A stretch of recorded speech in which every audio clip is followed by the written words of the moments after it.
Analista internacional, o jornalista Jamil Chad fez o melhor resumo do caso Jeffrey Epstein e os seus arquivos lá no Flow Podcast para o Carlos Sarmontini e para o Igor 3K.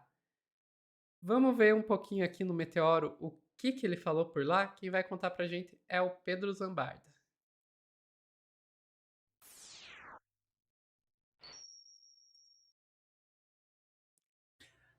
Pedro, vamos lá. Então, o Jamil Chad esteve no Flow Podcast e foi lá que ele soltou a melhor análise. Pô, podia ter soltado aqui pra gente, né?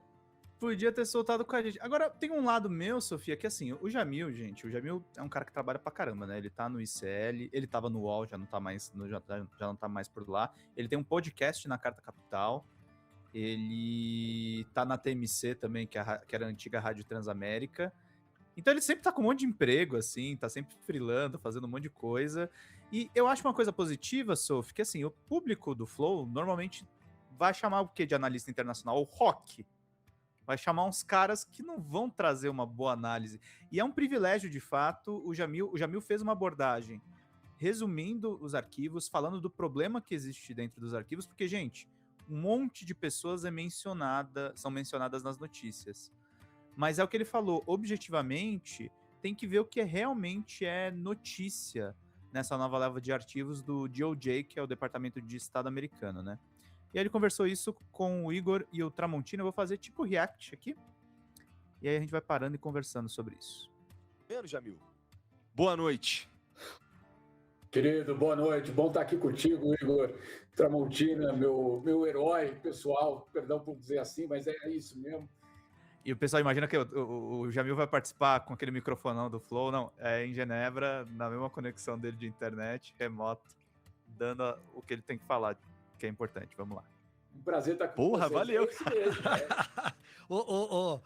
mesmo, Jamil, a última vez que eu encontrei o Jamil, nós tivemos a alegria de sermos homenageados como estar entre um grupo de jornalistas entre os mais admirados do Brasil. Tá.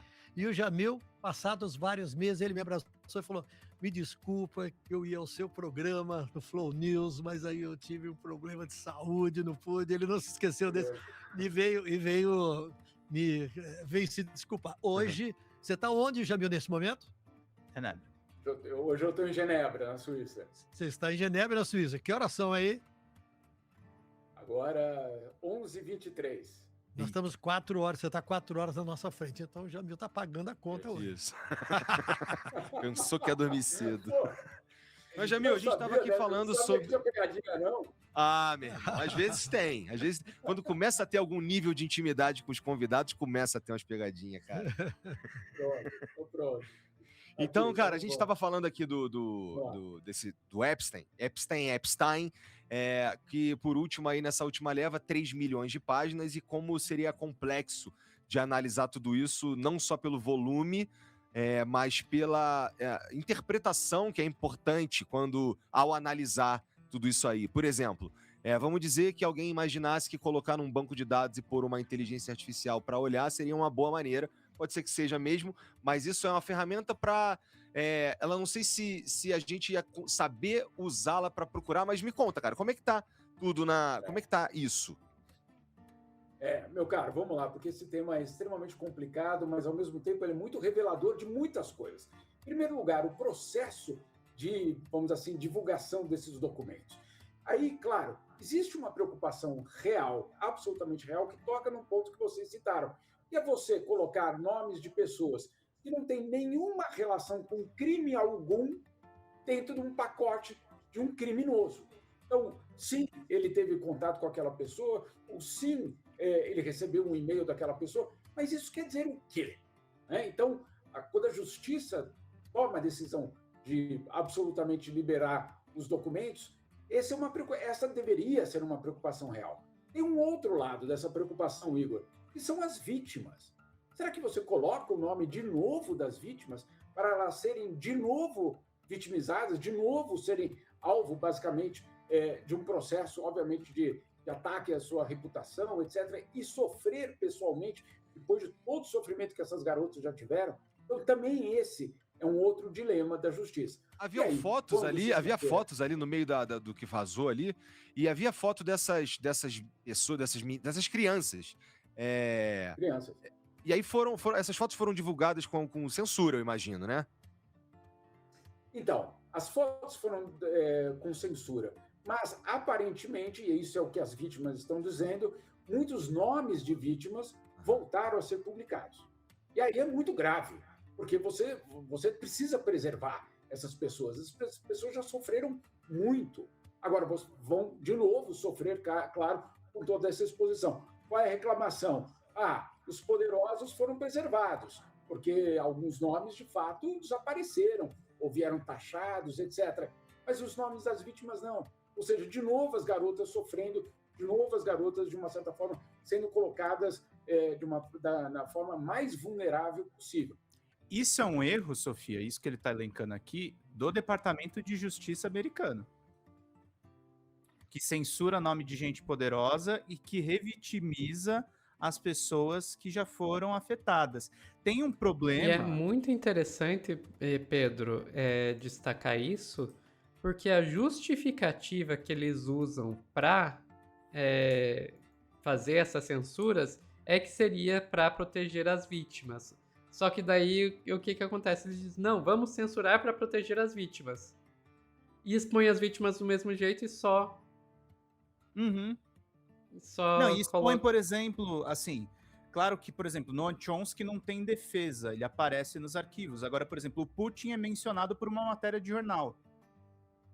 Sabe, é um vazamento, por mais que sejam muitas informações, seletivo, né, Sofia? E irresponsável em alguns aspectos. Consegui mais um pouquinho.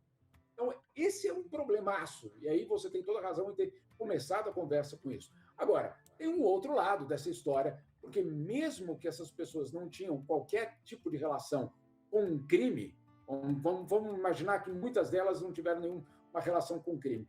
O que esses documentos mostram é, na verdade, um financista, um empresário, no caso dele, que construiu, e eu acho que essa é a leitura que a gente pode fazer de uma forma mais geral desses e-mails, desses documentos, ele construiu uma rede ultra poderosa de contatos, oferecendo para monarcas, empresários, políticos, de direita, de centro, de esquerda, todo mundo passava ali, oferecendo acesso a grandes investimentos nos Estados Unidos.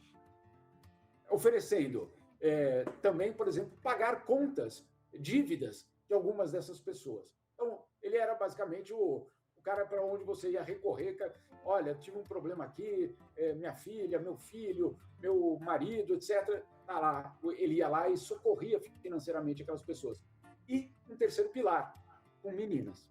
Então, ele construiu, eu acho que essa é a história que basicamente a gente pode ler, além do crime, ele construiu uma rede impressionante de relações com o poder mundial, cara.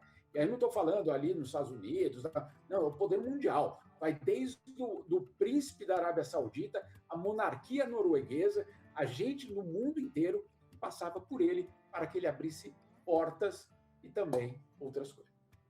Sofia, ele tem uma troca de correspondências com Noam Chomsky, com o Chomsky, que é um intelectual de esquerda muito antigo, dizendo que a cobertura da imprensa foi injusta com ele em 2019. Que foi o ano que ele morreu, o Jeffrey Epstein. Ele tem ligações com o poder, é isso que eu considerei assim, essa fala do Jamil. Tem ali o comecinho que ele fica meio que bajulando um pouco os caras do Flow, mas ele resume bem o escândalo. É essa questão. Não é só os crimes sexuais envolvendo menores de idade. É uma rede de financiamento e de troca de favores que manteve esse cara protegido por muito tempo. Por muito tempo. E que agora vai começar a resvalar nos principais bilionários a nível global. Pois é. E protegeram ele para se proteger, né? Eu acho que é importante dizer assim, eu não acredito que tenha sido assim, do bem do seu coração ou qualquer coisa do tipo. A questão da proteção é que, na prática, o Epstein tinha uma material ali que permitia ele ameaçar quem ele quisesse. Era talvez o grande objetivo do Epstein. Qual que era o seu grande objetivo? Conseguir Chantagem. criar... Oi? Chantagem. Chantagem, exatamente. E a hora que esse cara morre, né? Nem vamos entrar aqui no quão suspeito foi o seu suposto suicídio. Uhum. De repente, esse material todo aí Uhum. poderia, na melhor das hipóteses pra gente, na pior para as pessoas com quem ele tinha ligação, Uhum. cair pra galera. Então precisa se fazer todo esse esquema aí de proteção para garantir que o Epstein, ao morrer, não acabe levando um monte de gente junto. Uhum. Agora, Não, e é uma coisa que eu fico pensando, qual que é a diferença disso? É claro que ele não tenha o adicional dos crimes sexuais, mas qual que é a diferença disso e o Moro ter botado um informante que era espião para filmar desembargadores no Paraná? Pelo visto é assim que funcionam as relações no alto escalão, né, Sofia? Na base da chantagem.